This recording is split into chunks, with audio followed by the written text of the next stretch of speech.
Good morning, students. Welcome to another video of Strength of Material. આપણો subject છે diploma mechanical એન્જિનિયરિંગના third સેમેસ્ટરનો strength of material. જો last લેક્ચરની વાત કરીએ તો લાસ્ટ લેક્ચરમાં આપણે જોઈ ગયા હતા સબ ટોપિક નંબર 5 થર્મલ સ્ટ્રેસ અને સ્ટ્રેન. મતલબ કે ટેમ્પરેચરમાં જો આપણે ઇન્ક્રીમેન્ટ કે ડિક્રીમેન્ટ કરીએ તો એના કારણે મારા મેમ્બરમાં શું ઇફેક્ટ પડે છે, બરાબર?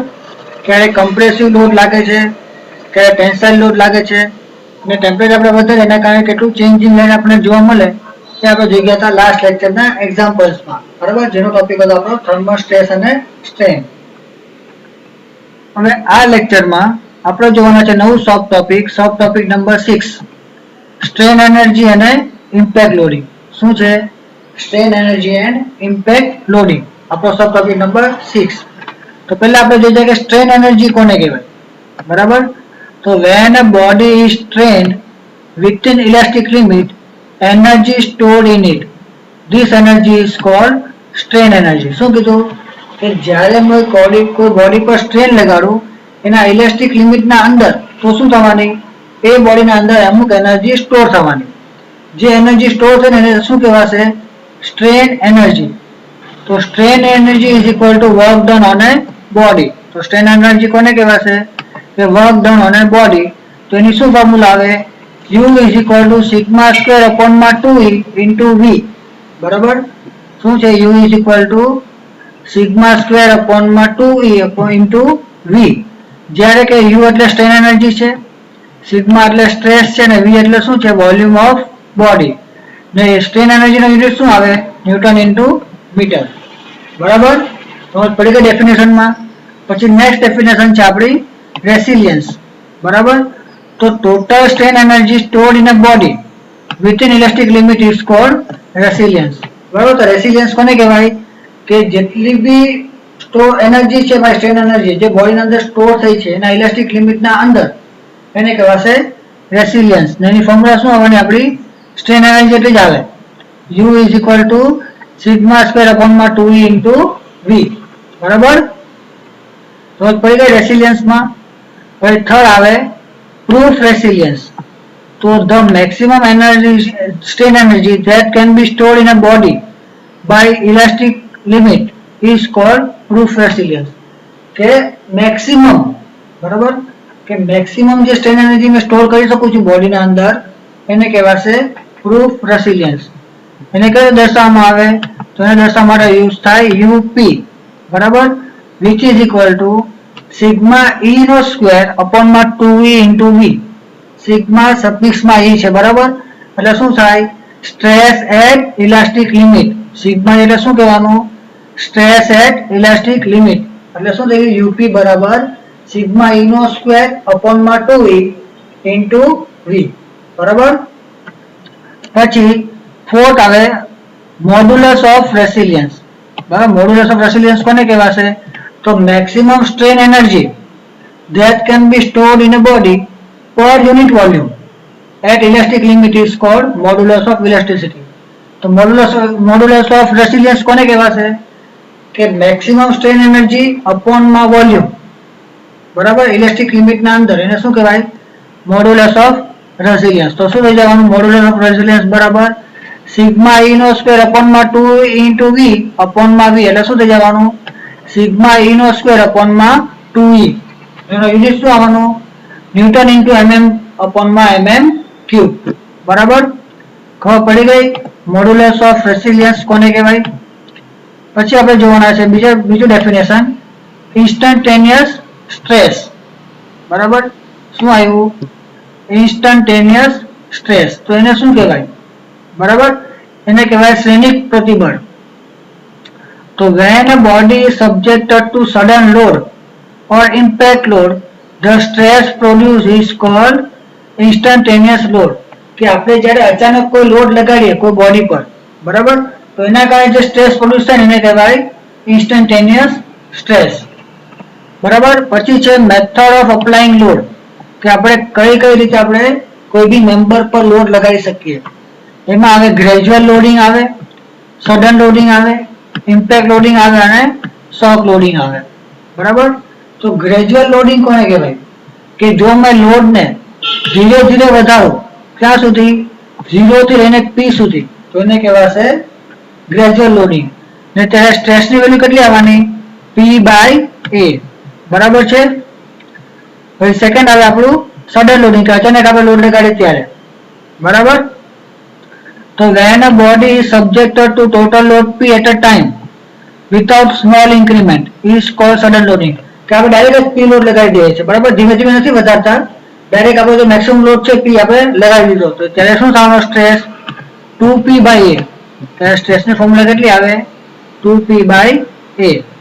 પછી થર્ડ વન આવે આપણું ઇમ્પેક્ટ લોડ. તો when a load fall on a body from some height it is called impact load કે કોઈ બી અમુક હાઈટ પરથી મેં જો લોડને મારી બોડી પર પાડું તો એને કહેવાય ઇમ્પેક્ટ લોડ. તો એના માટે સ્ટ્રેસની ફોર્મ્યુલા શું આવવાની stress is equal two P/A into bracket 1 plus under route 1 plus 2 EAH અપોનમાં PL બરાબર. ફોર્મ્યુલા મોટી છે 2 EAH અપોનમાં PL પ્લસ 1 આખું અંડર રૂટમાં P into A બરાબર. Strain energy is equal two U મતલબ કે મારું વર્ક ડન. તો U ની વેલ્યુ કેટલી આવવાની P into bracket H plus delta L બરાબર. તો શું થવાનું ઇમ્પેક્ટ લોડિંગ માટે કે સિગ્મા સ્ક્વેર અપોનમાં 2E into V is equal to P into bracket H plus delta L. Equation to find impact load કે આપણે ઇમ્પેક્ટ લોડ ગણવું જેના માટે આપણે આ ઇક્વેશનનો યુઝ કરવો પડે બરાબર. પછી જ્યારે કે સિગ્મા એટલે શું છે મારું સ્ટ્રેસ છે, P એટલે ઇમ્પેક્ટ લોડ છે, H એટલે હાઇટ છે ને L એટલે ડેલ્ટા L એટલે શું છે મારું ડિફોર્મેશન ઓફ બોડી બરાબર. પછી લાસ્ટ છે derive the equation of strain energy for gradual loading કે ગ્રેજ્યુઅલ લોડિંગ કરતો હોય ત્યારે મારા સ્ટ્રેન એનર્જીનું ઇક્વેશન શું આવે. ચલો in case of gradual loading system load gradually increases from 0 to P.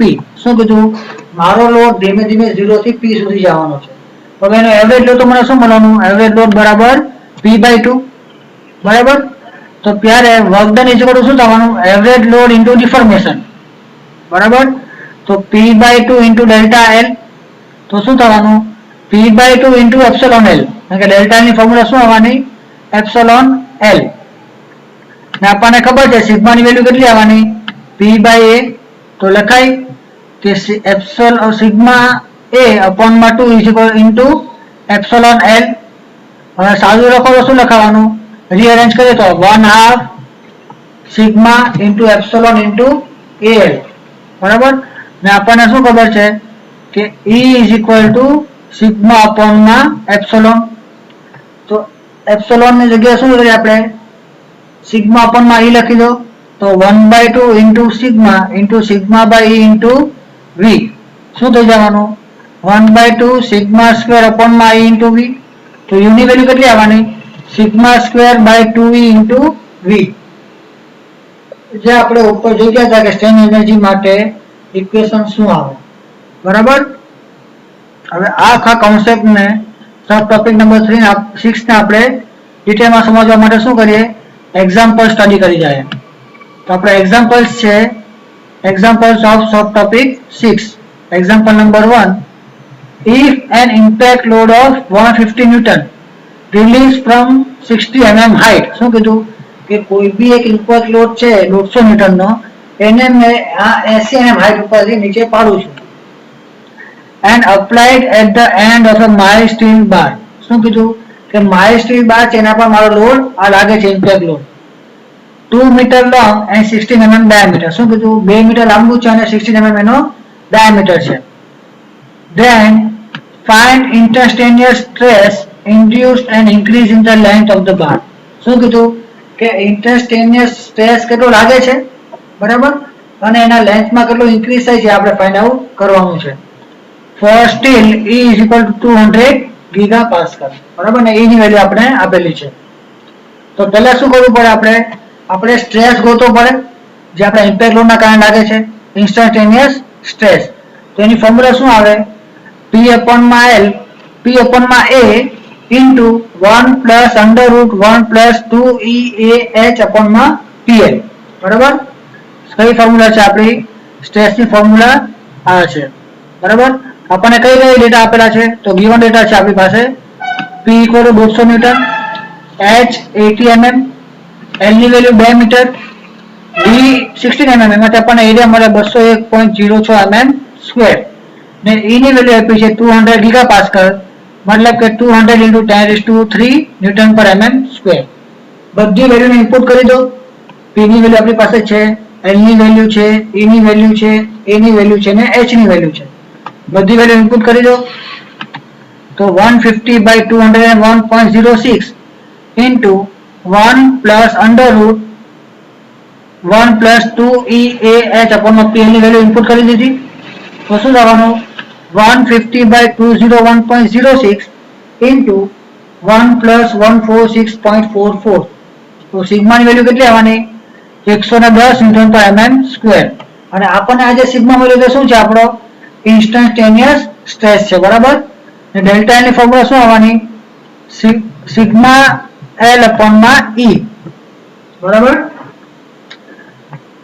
તો શું થવાનું 110 × 2000 / 200 × 10⁻³ તો 1.1 mm એટલે આપણે ડેલ્ટા એલ કેટલું મળવાનું છે 1.1 mm જેટલું. સમજ પડી ગઈ એક્ઝામ્પલમાં. ચલો હવે નેક્સ્ટ એક્ઝામ્પલ જોઈ જાય. Example number 2. An unknown weight W falls through 1 cm on a circular collar rigidly attached to lower end of a vertical bar 3 meter long and 6 cm square in section. શું કીધું કે કોઈ બી એક unknown wet W પડે છે 1 centimetre height ઉપરથી મારા caller ઉપર કે જે રિજિડલી ફિક્સ કર્યો છે એના છેડા પર પડવાનો છે મારો લોડ કે જેનું લંબાઈ કેટલી છે 3 મીટર અને ક્રોસ સેક્શન એરિયા કેટલો છે 6 centimetre square. If the maximum instantaneous extension is 2 mm. હવે instantaneous extension છે તે કેટલું આપેલું છે 2 mm એટલે કે ડેલ્ટા એલ આપેલો છે. Find corresponding stress and value of unknown weight. Take E = 2.1 × 10⁻⁵ newton પર mm સ્ક્વેર. શું કીધું આપણે કઈ વસ્તુ ફાઇન્ડ કરવાની છે કે કોરસ્પોન્ડિંગ સ્ટ્રેસ બી ફાઇન્ડ કરવાનો છે અને આપણે જે W વેટ પાડીએ છે ને એનો બી આપણે વેલ્યુ ફાઇન્ડ આઉટ કરવાની છે બરાબર. તો કેવું થવાનું આપણે પેલા ગિવન ડેટા જોઈ જાય. આપ્યું છે H = 1 સેન્ટીમીટર બરાબર કે 10 mm. L કેટલું છે 3 મીટર એટલે 3000 mm થઈ ગયું. એ આપ્યું છે 6 સેન્ટીમીટર સ્ક્વેર. સેન્ટીમીટર સ્ક્વેર ને mm સ્ક્વેર માં ફેરવો તો શું થઈ જવાનું 600 mm સ્ક્વેર મળી જવાનું. ને ડેલ્ટા એલ આપ્યું છે 2 mm. તો આપણી પાસે ફોર્મ્યુલા છે ડેલ્ટા એલ બરાબર સિગ્મા L/E.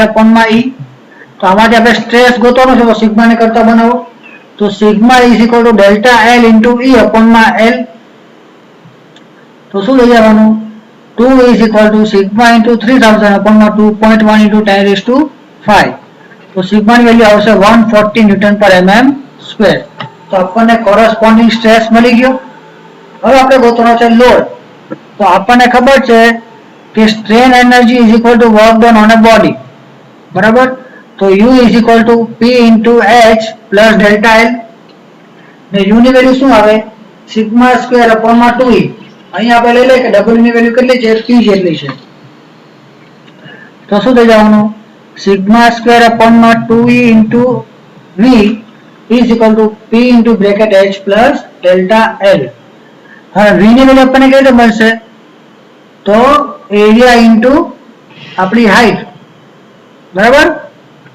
તો જો 140 નો સ્ક્વેર upon 2 × 2.1 × 10⁵ ઇન્ટુ વોલ્યુમ શું થવાનું આપણો એરિયા ઇન્ટુ લેન્થ એટલે વોલ્યુમ થઈ જવાનું = P × 10 + 2 10 આપણું H અને ડેલ્ટા એલ આપણો 2.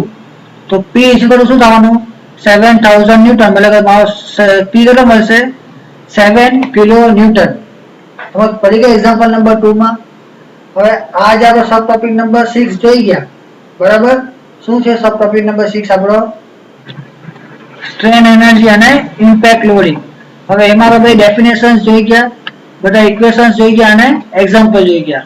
હવે એમાં કોઈને બી કઈ બી ડાઉટ હોય, કઈ બી પ્રોબ્લેમ હોય કે કોઈ વસ્તુ નહીં સમજાતી હોય મને કોન્ટેક્ટ કરો, મેસેજ કરી શકો છો, કોલ કરી શકો છો બરાબર. તમારા ડાઉટ્સ છે તે બધા ક્લિયર કરવામાં આવશે.